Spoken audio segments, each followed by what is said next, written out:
For a moment, there was absolute silence in the House of Representatives.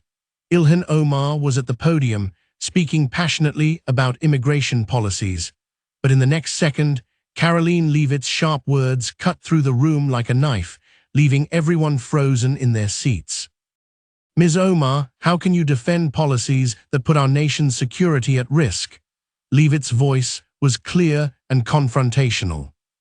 Omar looked up, locking eyes with Leavitt. The tension in the room was palpable. This wasn't going to be just another routine congressional debate. It was about to get heated. Ilhan Omar was delivering a fiery speech about immigrant rights. This country belongs to immigrants too. If we don't stand up for human rights, we betray American values. But Karoline Leavitt suddenly interrupted, slamming her hand on the table. Our nation's security must come first. Open border policies create chaos and put our citizens at risk, she fired back. As Omar prepared to respond, Leavitt pulled out a stack of documents from her bag and held them up for everyone to see. These are the crime statistics from last year involving illegal border crossings. Here are the police reports, the assault cases, and here's the evidence of your support for these policies. The room erupted in murmurs. Some lawmakers nodded in agreement, while others exchanged shocked glances. Omar leaned forward to examine the documents, her face tense. The tension in the room was reaching a boiling point. Ilhan Omar took a deep breath and began reviewing the documents, but her expression showed she was struggling to mount a strong defense. The tension in the room was unbearable. These numbers could be manipulated, she said, though her voice lacked its usual confidence.